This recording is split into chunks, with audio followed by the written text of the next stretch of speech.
ഇപ്പൊ രാജ്മോഹൻ ഉണ്ണിത്താന്റെ പ്രതികരണം കാണാം. അതിലേക്ക് അദ്ദേഹം കൊടുക്കട്ടെ. ഞാൻ താഴെ 6 ഡെപ്യൂട്ടി കളക്ടർ, ഈ കളക്ടർക്ക് ഞാൻ നോമിനേഷൻ കൊടുക്കില്ല. കാര്യം അദ്ദേഹം പാർഷ്യലായി പ്രവർത്തിച്ചു, അദ്ദേഹം ചട്ടം ലംഘിച്ചു. മനസ്സിലായോ? അരുൺ പാറയ്ക്കൽ വിവരങ്ങളുമായി ചേരുന്നു. അരുൺ, കടുത്ത നിലപാടിലാണോ രാജ്മോഹൻ ഉണ്ണിത്താൻ?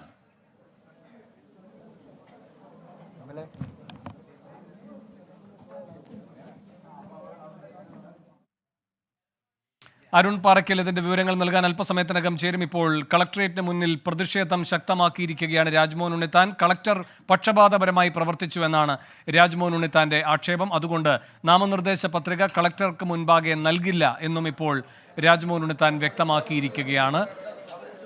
9 മണിക്ക് അദ്ദേഹം അവിടെ എത്തിയതാണ്. പക്ഷേ ടോക്കൺ നൽകാൻ തയ്യാറായില്ല എന്ന് മാത്രവുമല്ല, ക്യൂവിൽ ഉണ്ടായിരുന്നില്ല LDFന്റെ പ്രതിനിധികൾ. പക്ഷേ അവർക്ക് ആദ്യം തന്നെ ടോക്കൺ നൽകുകയുണ്ടായി എന്നതടക്കമുള്ള ആരോപണങ്ങളാണ് രാജ്മോഹൻ ഉണ്ണിത്താൻ ഉന്നയിച്ചത്. അതിനുശേഷം അദ്ദേഹം പ്രതിഷേധവുമായി കളക്ടറുടെ ചേംബറിന് മുന്നിൽ കുത്തിയിരിക്കുകയും ചെയ്തു. ഇപ്പോൾ നിലപാട് വ്യക്തമാക്കിയിരിക്കുകയാണ് രാജ്മോഹൻ ഉണ്ണിത്താൻ. കളക്ടറുടെ മുൻപാകെ നാമനിർദ്ദേശ പത്രിക സമർപ്പിക്കില്ല എന്നാണ് പറഞ്ഞിരിക്കുന്നത്.